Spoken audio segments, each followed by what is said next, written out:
and welcome to Revolutions. Episode 10.75, The People's Commissars. So last time, we finally reached 0 hour. The Bolsheviks have now come to power.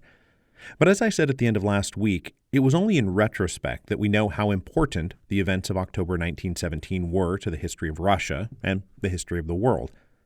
Lots of people at the time, including a fair number of Bolsheviks, did not think the Bolsheviks had the personnel, the support, the talent, the wherewithal, or the popularity to actually survive in power. The American journalist John Reed, observing things from the wings in the days after October 25th, said the bourgeoisie lay low, abiding its hour, which could not be far off. That the Bolsheviks would remain in power longer than 3 days never occurred to anybody, except perhaps to Lenin, Trotsky, the Petrograd workers, and the simpler soldiers. The Bolsheviks took power with the support of tens of thousands of soldiers, sailors, workers, and Red Guards in Petrograd. But they claimed that power on behalf of the All-Russian Congress of Soviets and the millions of Russians it allegedly represented. Bolshevik speeches and proclamations emphasized that they spoke on behalf of the workers, soldiers, and peasants of the empire in their many millions. But this did not exactly line up with reality. Most people in the Russian Empire, frankly, had never heard of such a thing as a Bolshevik. As we talked about 2 episodes back, though, Lenin and Trotsky did not much care that they did not command an actual popular majority in October 1917. They believed that the seizure of power itself, and more importantly, how they wielded the power they had seized, would earn them all the popular support they would ever need. So they spent their first days in power issuing bold decrees designed to win the support of 4 critical groups: the peasants, the soldiers, the workers, and the minority nationality groups. The February Revolution had given each of these 4 groups hopes and dreams and ambitions which had been stymied, put off, and delayed by the fundamentally ineffective provisional government.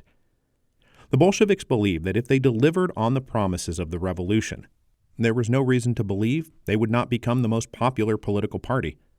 Those 4 groups, after all, made up the vast majority of the population of the Russian Empire.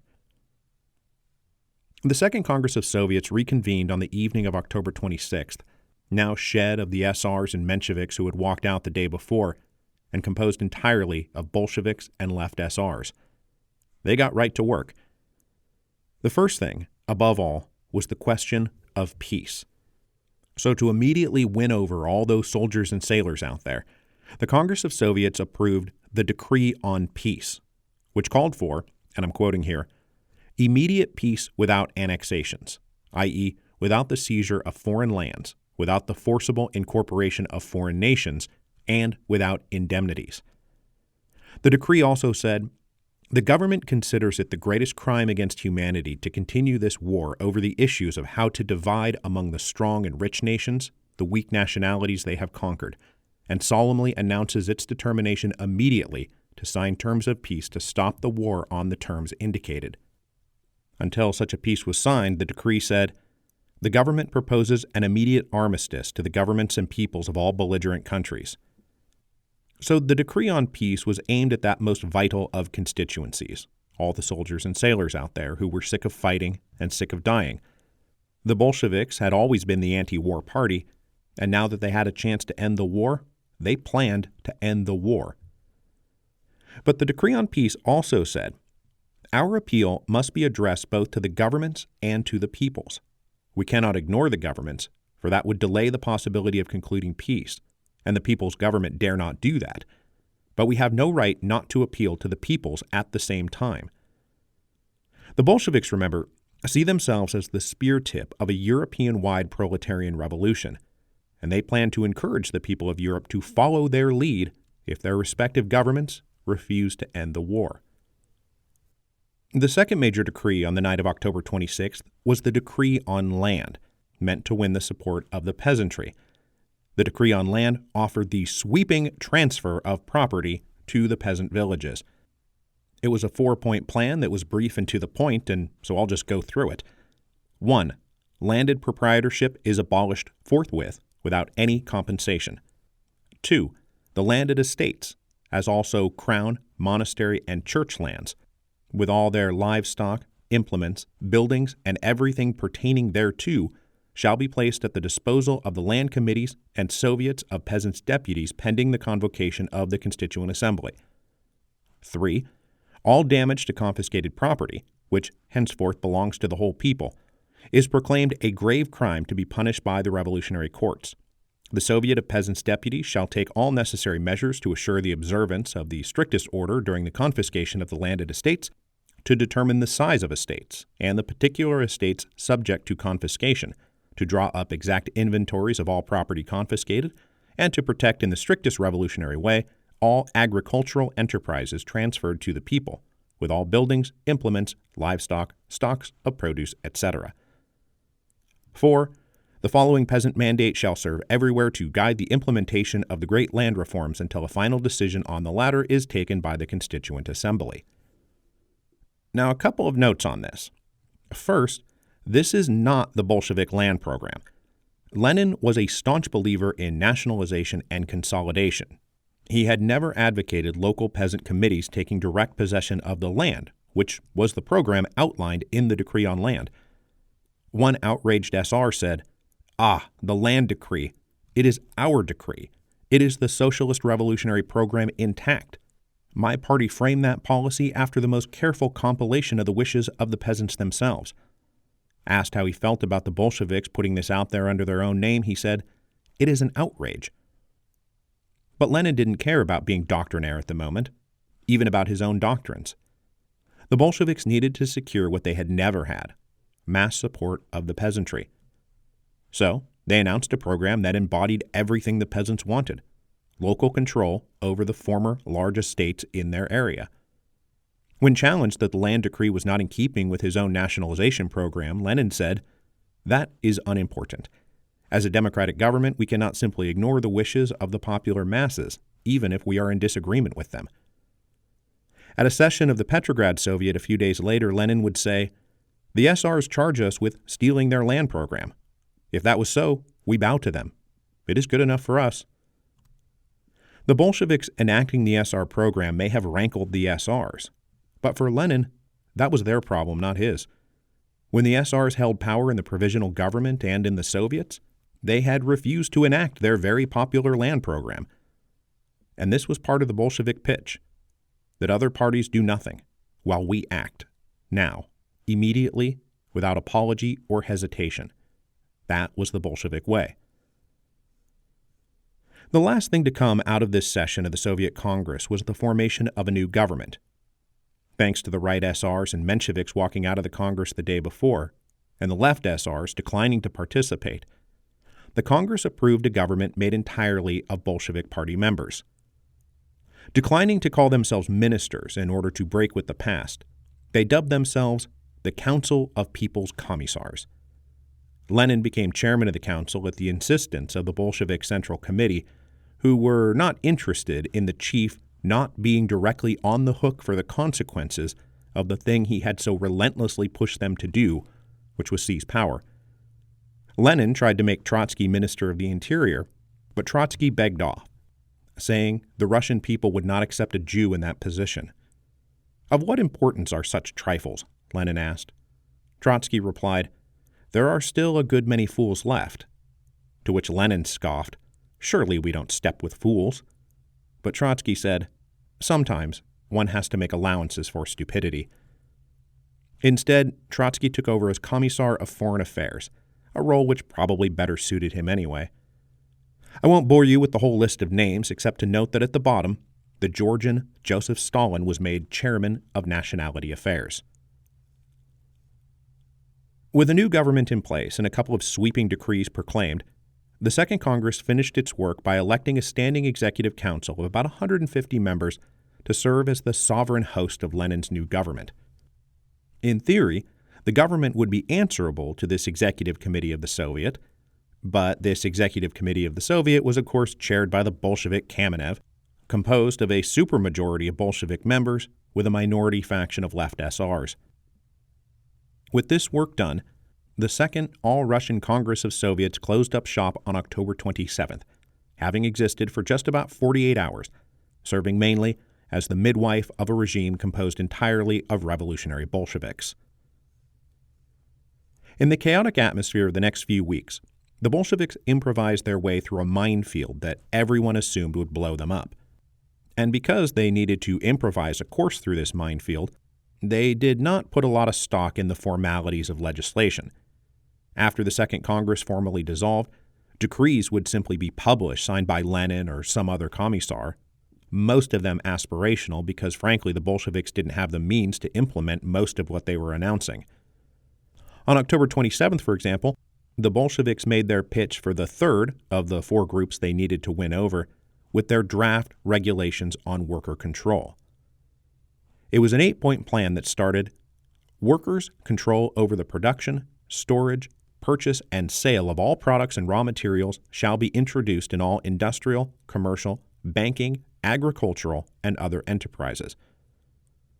So henceforth, worker committees were supposed to have the final say over what was going on in their workplace, not managers and not owners. The regulations further said, the decisions of the elected representatives of the workers and office employees are binding upon the owners of enterprises and may be annulled only by trade unions and their congresses. The regulations also said, the elected representatives shall be given access to all books and documents and to all warehouses and stocks of materials, instruments, and products, without exception. So this is all very Marxist. The regulations are putting the means of production in the hands of the proletariat. But if you read between the lines, it's also an admission the Bolsheviks don't really have the ability to embark on anything more ambitious than simply telling the workers to take control of their own factories and manage their own affairs for themselves. That same day, Lenin issued another decree not aimed at winning support, but on silencing dissent. It was a decree concerning the press. It said, in the trying critical period of the revolution and the days that immediately followed it, the Provisional Revolutionary Committee was compelled to take a number of measures against the counter-revolutionary press of different shades. It further said, everyone knows that the bourgeois press is one of the most powerful weapons of the bourgeoisie, especially at the crucial moment when the new power, the power of workers and peasants, is only affirming itself. It was impossible to leave this weapon wholly in the hands of the enemy, for in such moments it is no less dangerous than bombs and machine guns. The decree then laid out 3 criteria that would justify the government shutting down a journal or a newspaper. 1. If they call for open resistance or insubordination to the workers' and peasants' government. 2. Sow sedition through demonstrably slanderous distortion of facts. 3. Instigate actions of an obviously criminal, i.e. criminally punishable, nature. This decree sent howls through the opposition, and even protests from people who were sympathetic to the Bolsheviks, because they all quite rightly feared that the Bolsheviks would apply this criteria however they wanted and simply shut down anyone who opposed them. As the Bolsheviks flooded Petrograd with these decrees and proclamations, they were met by a very hostile and very vocal opposition. There's a reason Lenin was trying to shut their presses down. The rivals and enemies of the Bolsheviks gathered to ensure the nascent regime was smothered in its grotesque infancy. The core of this group was the 300 or so demonstrators who had been threatened with a good spanking when they tried to go to the Winter Palace on the night of October 25th. They were leading members of the Petrograd Municipal Duma, nearly all of whom were SRs, including the mayor of the city. The delegates who had walked out of the Soviet Congress, representatives from another assembly that we're going to talk about next week, which is the All-Russian Congress of Peasant Soviets, plus leaders of the Union of Government Employees and other professional unions, and then just also random SRs and Mensheviks. Their position was that whatever was going on over at the Smolny Institute was neither valid nor legitimate. In fact, their claim was that the Second All-Russian Congress of Soviets had never in fact convened, that what was going on over there was simply a private assembly of Bolsheviks. They all gathered at the assembly hall of the Municipal Duma and declared themselves to be the Committee for the Salvation of the Fatherland and the Revolution. They believed they represented the true spirit of legal democracy against a criminal gang of Bolsheviks. Among other things, the Committee of Salvation put out a call for workers to strike, particularly white-collar professionals, functionaries, bureaucrats, bankers, doctors, lawyers, and engineers. The educated professional middle classes of Petrograd did not support the Bolshevik insurrection, and this call to strike was heeded in force. When Bolshevik Commissars tried to take over leadership of the various ministries, they found the offices empty, but not just deserted, also in many cases trashed, typewriters destroyed, funds, files, documents, and records were destroyed or disappeared. The few workers who showed up at the Central Telegraph Agency refused to transmit Commissar dispatches. Both private and state banks were closed, and the Bolsheviks struggled to find anyone who would cash checks or provide funds. In the communist telling of all this, it's an example of the bourgeois counter-revolutionaries nefariously sabotaging the people's government. But all of these people opposed the Bolshevik seizure of power. They thought it was illegal, and they responded by playing by the same rules as Lenin. Do what it takes to win. History has shown time and again that strikes are a good way to get your way. They knew they were indispensable cogs, not just in the machinery of state, but in the machinery of society. There's nothing particularly nefarious about the white-collar strike, unless you think that only one side should be allowed to play for keeps, while everyone else has to just roll over. It wreaked havoc with the Bolsheviks' ability to run the country in the early days of their rule, which was entirely the point. As the Bolsheviks grappled with this generally frustrating work stoppage, they also faced a more acute threat. The Railway Workers' Union, led primarily by Mensheviks and SRs, threatened to go on strike unless the Bolsheviks agreed to form a coalition government with the other socialist parties. Now, this was a real threat that had to be taken seriously. The railroads were the vital artery of the whole empire. Everyone remembered that it was their strike in 1905 that had brought Nicholas to his knees. They told the Bolsheviks, either come negotiate with the other parties under our auspices, or we will go on strike. The Bolsheviks could not afford to ignore this threat, so they sent Kamenev over to represent them, while Lenin and Trotsky focused on the looming military threat from Kerensky that we're going to talk about here in a second. Kamenev was, of course, the Bolshevik most against his own party's recent behavior and most in favor of cross-party coalition. But when he received their terms, even he was shocked by how extreme the demands were. First, all troops must be placed under the authority of the Municipal Duma. Second, all workers must be disarmed, and Kerensky's forces must be allowed to enter the city. Third, all arrested persons released. And 4, dissolve the MRC. This was not coalition or compromise.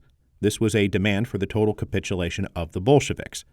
The demand from the other parties was essentially that they repudiate everything that they had done and give away everything that they had gained. The reason the terms were so one-sided was because the members of the Committee of Salvation did not believe the Bolsheviks would last the week. What military forces they had at their disposal, the MRC, the Red Guards, and the workers generally, were currently in the midst of succumbing to an epidemic of mass drunkenness. With the revolution of soldiers and workers now in full swing, the wine cellars of Petrograd were raided with enthusiastic abandon. Workers got wasted. Soldiers got wasted. Sailors got wasted. Men got wasted. Women got wasted. Everyone got wasted. Anatov, the MRC leader who had arrested the provisional government on the night of October 25th, noticed the problem right away. The problem was particularly serious with the cellars at the Winter Palace, he said. One regiment, which had been put in charge of guarding them, got drunk and became quite useless. Another regiment went the same way. This pattern repeated for the next several days and several weeks and several months. Those who were supposed to guard or destroy caches of booze just drank it down and then sold off the excess to waiting crowds. Let's drink the Romanov leftovers was the order of the day. There were also plenty of rumors and anecdotes out there that mass quantities of booze were just suddenly appearing out of the blue, possibly supplied by the enemies of the Bolsheviks to keep the workers and soldiers on a fatal bender. With the Bolsheviks grappling with all this inside Petrograd, they also had to deal with a great hammer looming over everything. Alexander Kerensky had slipped out of Petrograd on the afternoon of October 25th and gone to Pskov, where Nicholas had signed his abdication. Once there, he tried to rally troops to help him retake the capital from the criminal Bolsheviks. He also issued his own flurry of grandiose proclamations, reiterating his authority and rejecting any claim that he had been driven out of power. But here's the rub, and this remains the rub of the whole thing. No one responded to this call. No one wanted to fight for Kerensky. The only person he could convince was General Pyotr Krasnov, a right-wing ally of Kornilov and the commander of the 3rd Cavalry Corps, which was the same corps that had been dispatched to Petrograd a few months earlier during the Kornilov affair.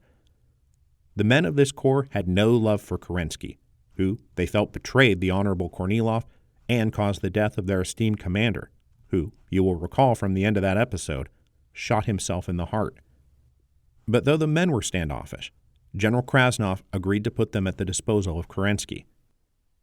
They marched first from Pskov to Gatchina, about 40 miles southwest of Petrograd, and then on October 28th, moved forward to Zarsky Selo on the outskirts of the city.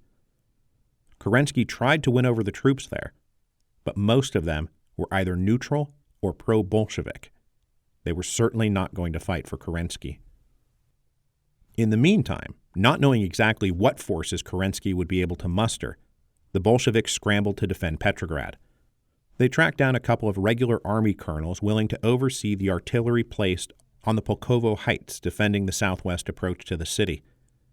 Unable to find anyone more reliable, Lenin tapped Colonel Mikhail Muraviev, an adventurous and ambitious officer known to have previously taken somewhat gleeful part in the suppression of the Bolsheviks back in July. But Muraviev swore he was more than happy to go blast the hell out of Kerensky, and without a better option, Lenin and Trotsky gave him command. Although Trotsky would also be on hand to oversee things, plus Muraviev was assigned a couple of political minders with orders to put a bullet in his brain if he so much as hinted at betrayal. They then managed to order, rally, and harangue about 10,000 soldiers in the MRC chain of command. They were ordered to dig in on the Pulkovo Heights to defend the revolution. Meanwhile, inside Petrograd, the Committee of Salvation was doing their part to instigate an uprising on the inside that would support Kerensky and Krasnov's invasion from the outside. On October 27th, they issued a call to the citizens and soldiers of Petrograd. Armed to resist the mad adventurers of the Bolshevik MRC, we call on all loyal troops of the revolution to assemble at the Nikolai Military College and unite around the Committee of Public Salvation. But here's the thing. No one came. All the Committee of Salvation managed to do was incite a couple hundred military cadets to briefly launch a little revolt, taking over a military installation in the telephone exchange. These cadets were quickly suppressed and forced to surrender by MRC forces. But no one else heeded the call. The dynamic inside the Petrograd garrison remained what it had been from the start. The vast majority were neutral, the rest pro-Bolshevik.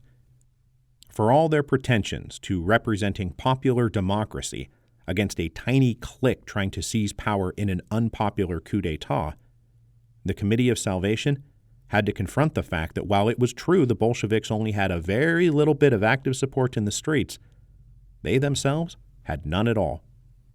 In the kingdom of the blind, the one-eyed man is king, and in October 1917, the Bolsheviks were the one-eyed kings of Petrograd. Until October 30th, though, it did really look like the Bolshevik adventure was not going to last a week. That was the day Kerensky and Krasnov put their force of about 1,000 Cossacks in motion. When they set out, they believed they would be toasting victory in the reclaimed Winter Palace, and the Bolsheviks would all be dead or in hiding. But then something very unexpected happened. As the Cossacks approached the Pulkovo Heights on the outskirts of the city, the artillery under Muraviev and Trotsky started lobbing shells, blowing the Cossacks to pieces, forcing them to retreat, and leaving hundreds dead on the field. They had absolutely not expected stubborn resistance. They had not expected any resistance at all. Kerensky and Krasnov retreated back to Gatchina. The men were furious. Having only reluctantly gone into battle, they were now done, angrier than ever so many of their comrades lay dead on Kerensky's worthless behalf. Now surrounded by sullen and angry soldiers, and with rumors swirling the men planned to offer Kerensky to the troops in Petrograd in exchange for Lenin, Kerensky contemplated suicide. But a small group of loyal SRs managed to break him out of headquarters by having Kerensky don a sailor's uniform and aviator glasses so nobody would recognize him. Escaping from the army that was supposed to be restoring him to power, Kerensky will spend the next several months on the run, lurking in the vicinity of Petrograd on the assumption the Bolsheviks couldn't possibly maintain their hold on power forever. And he got out just in time. The 3rd Cavalry Corps surrendered on October 31st and handed General Krasnov over to the Bolsheviks. The little Battle of Pulkovo upended the political situation inside Petrograd. The Committee of Salvation had been high-handed with the Bolsheviks on the assumption that they would be pretty quickly dispatched by a superior military force. But with the surrender of the 3rd Cavalry Corps, no such force now existed. The Committee of Salvation modified their terms for a coalition, but Lenin and Trotsky now had no interest in giving even an inch. Why should they? Even the leaders of the Railway Workers Union now hesitated to pull the trigger on their threatened strike. They were no longer sure they could even get their workers to go along with it. Feeling their power base solidified, the Bolshevik government continued issuing decrees. And on November 2nd, they announced a big one aimed at securing the support of the 4th of those 4 important groups we talked about at the beginning of the show. Bidding for the support of the minority nationalities in the empire, Lenin and Chairman of Nationality Affairs Stalin issued a Declaration of the Rights of the Peoples of Russia. This declaration opened, "The October Revolution of the Workmen and Peasants began under the common banner of emancipation. The peasants are being emancipated from the power of the landowners, for there is no longer the landowner's property right in the land. It has been abolished. The soldiers and sailors are being emancipated from the power of autocratic generals, for generals will henceforth be elective and subject to recall. The working men are being emancipated from the whims and arbitrary will of the capitalists, for henceforth there will be established the control of the workers over mills and factories. Everything living and capable of life is being emancipated from the hateful shackles. There remain only the peoples of Russia, who have suffered and are suffering oppression and arbitrariness, and whose emancipation must immediately begin, whose liberation must be effected resolutely and definitely." The decree then announced a 4-point program. 1. The equality and sovereignty of the peoples of Russia. 2. The right of the peoples of Russia to free self-determination, even to the point of separation and the formation of an independent state. 3. The abolition of any and all national and national religious privileges and disabilities. 4. The free development of national minorities and ethnographic groups inhabiting the territory of Russia. Like all the other decrees we've talked about today, this appeared to be a renunciation of centralized domination. All the dreams of liberation and self-determination were wholeheartedly being embraced. Even if the empire itself continued, and it was not entirely clear that it would certainly be some kind of confederation of autonomous peoples. When we take all the decrees issued by the Bolsheviks in their first week on the job, a very clear program emerges, and it was emphasized in the Declaration of the Rights of the Peoples of Russia when it talked about emancipation, emancipation, emancipation. Workers, peasants, and minority nationalities were all told the future of Russia would be radically decentralized, and emphasizing at every point local self-direction. The local village and the individual factory committee would wield most of the power. Minority nationality groups would be completely autonomous. It was an inverted power structure that was practically drawn straight out of the pages of the anarchists. But while these decrees proliferated in the streets, Lenin and the Bolsheviks simultaneously crafted the foundation of the opposite of all that, a highly centralized one-party dictatorship. Well, not all the Bolsheviks. Kamenev and his faction still believed they needed to enter some kind of coalition government with the other socialist parties in order to survive. Kamenev also doubled as chairman of the Executive Committee of the Soviet, and so had to deal directly with the left SR members of that executive committee, who were growing very concerned Lenin and his fellow commissars were just issuing decrees without debate or even consultation. One left SR said in a session, "Accountability and strict order in detail are mandatory not only for bourgeois government. Let us not play on words and cover up our mistakes and blunders with a separate odious word. Proletarian government, which is in its essence popular, must also allow controls over itself. This hasty cooking of decrees, which not only frequently abound in your additional omissions, are often illiterate, leading to still greater confusion of the situation." Opposing a move towards a government composed only of Bolsheviks that unilaterally issued decrees that were often vague and didn't make a lot of sense, Kamenev and a half dozen other commissars resigned their government posts, also their leading positions in the Soviet Executive Committee and their spots on the Bolshevik Central Committee. On November 6th, they published a statement defending themselves that said, "We believe that it is necessary to form a socialist government including all the parties of the Soviet. Only such a government can assure the fruits of the heroic struggle of the working class and the Revolutionary Army in the October and November days. We believe that a government which is exclusively Bolshevik can maintain power only by political methods of terror. The Council of People's Commissars is starting on this road. We cannot follow it." These were prophetic words, and a warning echoed by all of Lenin's critics going all the way back to the original Bolshevik-Menshevik split in 1903, that at heart he was nothing but an iron-willed authoritarian. But even as Lenin is very clearly setting up a system whereby he and the other Bolshevik commissars could issue decrees rubber-stamped by the Bolshevik-dominated Soviet Executive Committee, all acting under Bolshevik party discipline, and that, in retrospect, all of the decrees we talked about today might be taken as nakedly cynical ploys to lull the masses to sleep. It's not at all clear at this point, at least not in my reading, that Lenin didn't think the masses would follow the party, and that they would all go forward together destroying the machinery of the bourgeois state and building a new world of worker and peasant power. That all of these decrees weren't just temporary emergency expedients necessary to secure the decisive transition towards the dictatorship of the proletariat in the classic Marxist sense, that for the first time in history, the majority would wield power. But next week, theory and fantasy will begin to meet reality. The long-delayed elections to the Constituent Assembly began in mid-November, and the Bolshevik government would very soon have to grapple with the threat posed not only by Kerensky or Cossacks, white-collar workers on strike, bourgeois capitalists, and angry liberals, but the voters of Russia.